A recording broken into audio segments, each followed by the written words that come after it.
Hello, welcome to Context. I'm Dilek Tuna. Today on the program, we take a closer look at how China is gradually entrenching its economic presence in the South Caucasus. China's steadily fortifying its economic and now military footprint across Central Asia and the South Caucasus. Already Central Asia's top trade partner, Beijing is now deepening ties with Azerbaijan and Georgia in both strategic and symbolic ways. From energy and infrastructure to transport and increasingly defence, China's relationship with Baku is moving from transactional to potentially transformational. Recent remarks by Chinese military colonel and ambassador underscore Beijing's intent to elevate this partnership to new heights. So what lies behind China's growing interest in Azerbaijan, and how is Baku managing this deepening relationship without unsettling its traditional allies? Joining me to unpack is Andrew Leung. He's an international independent China strategist from London, UK, and Yunus Sharifli, non-resident fellow at the China Global South Project from Istanbul, Turkey. Gentlemen, a warm welcome to you both. Now we'll start with the basics here. Andrew, how significant is Azerbaijan in China's evolving South Caucasus strategy? Well, of course, this is not the first time China's involved in the Southern Caucasus, but this time around there was a coincidence of a global geostrategic dynamics which inform both Beijing and also Baku, in the sense that, first of all, the global rule-based order based on free trade and based on respect for other people's sovereignty under the Charter of the United Nations, including the so-called transatlantic relationship between the European countries and the United States, has been totally upended by President Trump 2.0, replacing the rule-based order with rules of the jungle, American first rules of the jungle, using coercion and other tactics. This, of course, upends the whole supply and value chain, affecting many countries across the globe, not just China is a perceived existential threat to Americans' dominance, but also Americans' traditional allies. Mm-hmm. And of course, this affects Europe, and particularly the kind of supply chains and also pipelines, and the emerging importance of the middle corridor. Mm-hmm. Of course, where Azerbaijan has a great role to play. Mm-hmm. So you can see that China is now pivoting towards the global south, the BRICS plus countries, and also the Shanghai Cooperation Organization, strengthening ties and dialogue and people-to-people exchanges and military exchanges as well.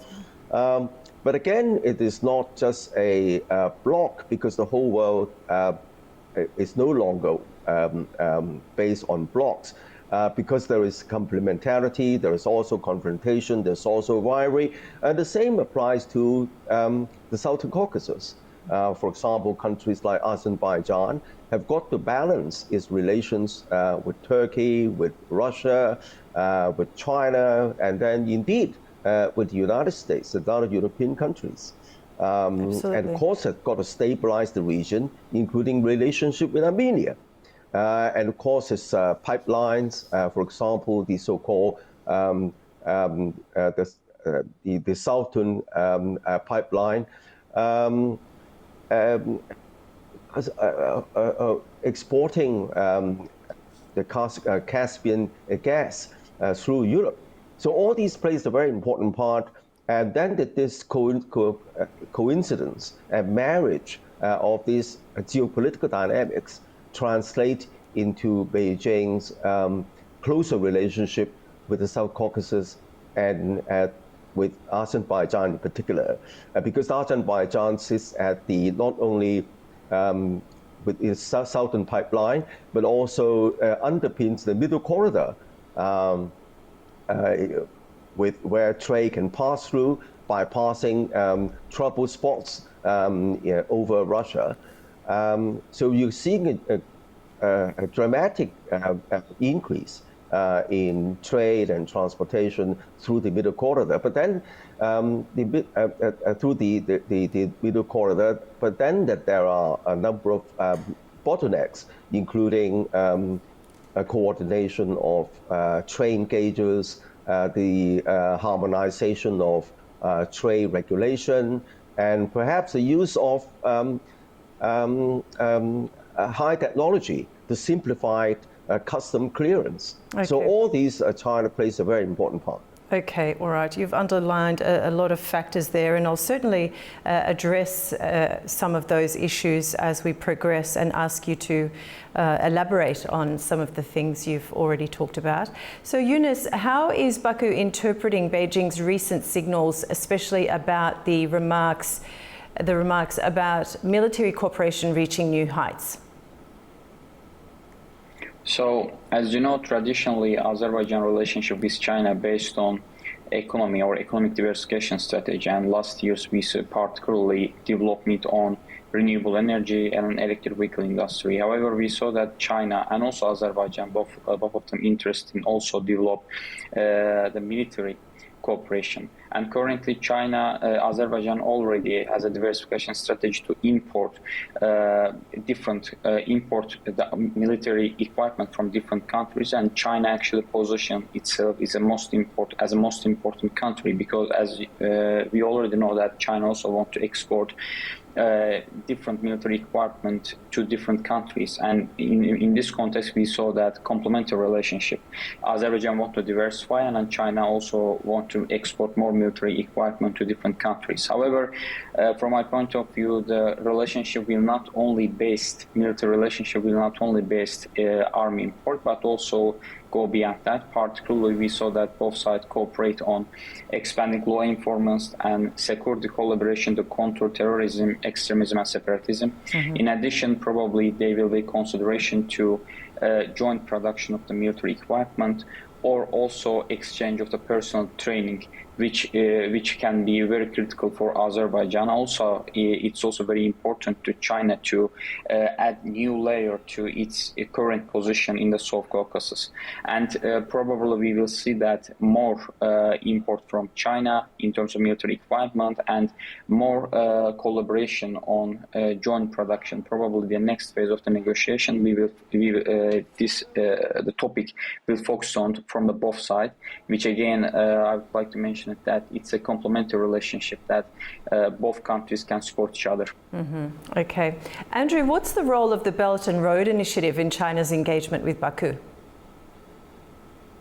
Well, the Belt and Road Initiative is not just trade, it's national security, because if you look at the Belt and Road Initiative, apart from the sea route, the so-called maritime Silk Road through the South China Sea, and then through the Red Sea to the Mediterranean, ending up in Venice, and from Venice link up with the overland economic belt, and then through Russia, Central Asia, and back to China. Now, apart from supply and value chain, there is an element of national security, because China depends on external trade. A lot of the trade passes through the sea routes, through the Malacca Strait, through the Indian Ocean to the Malacca Strait, South China Sea, and so on. Now, the Malacca Strait, of course, is a very critical choke point controlled by the American 7th Fleet. And by pivoting towards Central Asia and then through the Caucasus, opens up the economic belt of the Belt and Road Initiative, through which China goods, China components and parts, and also trade commodities can transit overland over much more less geopolitically insecure routes compared with the maritime route through the South China Sea and so on. Mm-hmm. But then there is another dimension. The Belt and Road Initiative is to cement China's economy through Central Asia and then to Europe, aided by these direct trains, and then passing through, of course, the middle corridor through Azerbaijan, linked up with Georgia, and that would cement China's ties with Europe. And then, as far as the Central Asian countries are concerned, the so-called 5+1, in other words, Turkmenistan and Kyrgyzstan and all the stans in the 5 landlocked countries, they rely on China's Belt and Road Initiative to export their resources, because these landlocked countries are very rich in resources, in minerals, in gas, and so on, but they lack the sea route. And so this Belt and Road Initiative could help these landlocked countries to grow their economy. Now, however, the role of Azerbaijan is also important in the sense that Azerbaijan would like to expand the so-called 5+1, this 5 landlocked Eastern countries with China, to 6+1, including Azerbaijan. And then for China, that's also important, because while China's trade relationship with the landlocked countries is very good, but then the sentiments, the people's sentiments in the Stan countries, because they are largely Muslim community, and their people are rattled with the perceived human rights violations against the Uyghurs in Xinjiang and so on. And Azerbaijan can play a balancing role in this relationship. Hence, the initiative of 6+1 would be welcomed by Beijing. Okay. And Yunus, how does Azerbaijan balance ties between China, the West, Turkey, and Russia? Yes, actually, as you mentioned, traditionally Azerbaijan tried to develop its relationship with the regional countries such as Iran, Turkey, and also in far beyond the European Union, United States, and also Russia. But actually, international system is changing, and we know that Azerbaijan also adjusts its foreign policy to the new realities, such as, for example, growing ties with China in East Asia or growing ties in Gulf countries in the Middle East. In this context, the main idea and target is here adjusting the new international system. As you know, China is the leading country on the clean tech industry, such as renewable energy and electric vehicle system, and they offer a range of opportunities and actual affordable costs. So in this context, it's very important for Azerbaijan to also develop ties with China in order to drive its decarbonization strategy, increase renewable energy capacity, also modernize its public transportation fleet. So it's not just about foreign policy, but it's about a more broader political economy of Azerbaijan. So in this context, the main target is here diversification as economic partner, and also attract new investment in order to diversify also economy and non-oil sector. So in this context, China is a very critical partner with other Azerbaijan's traditional partners. Okay, Andrew, how does military cooperation fit into China's overall approach to Azerbaijan? Symbolic, strategic, or both? It's all of these things. And of course, the military dimension also features quite high in the Shanghai Cooperation Organization, in which both Russia and China are playing a very important part. Not least because of the inclusion of Turkey, which is now turning into a regional power.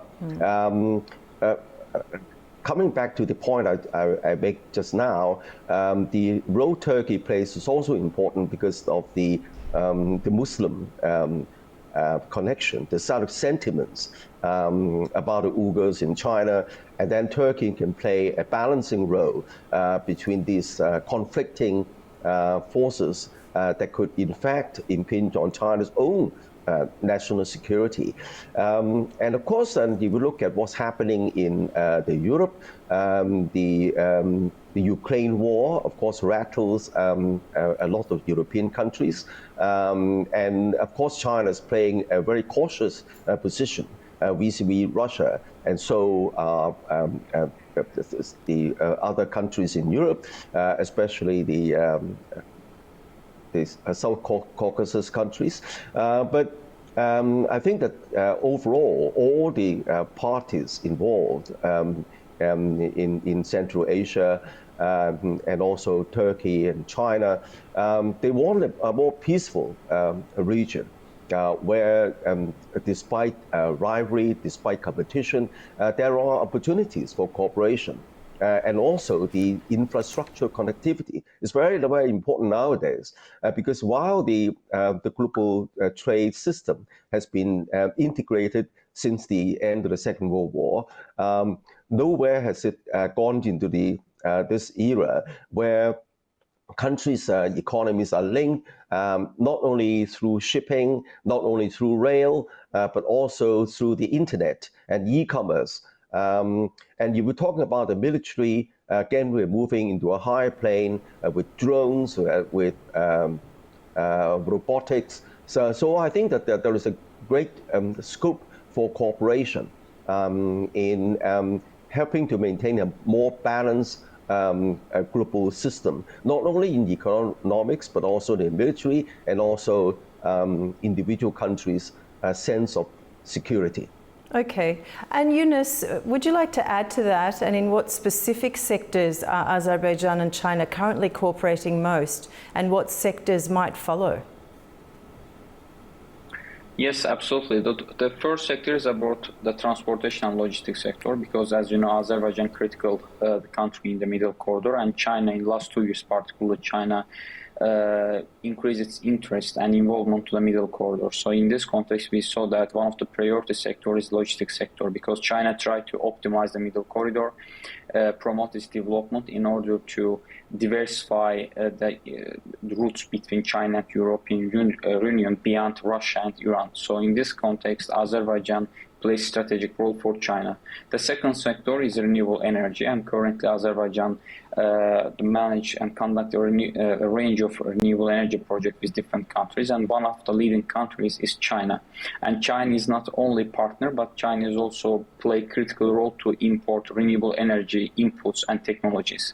And also Chinese companies play critical role to manage and complete the project. So the second most important sector is renewable energy, and absolutely aligned with Azerbaijan current decarbonization strategy, increasing its renewable energy electricity, and also even in future, Azerbaijan plan to increase renewable energy electricity and export to European Union. So cooperation with China directly aligned with Azerbaijan strategy.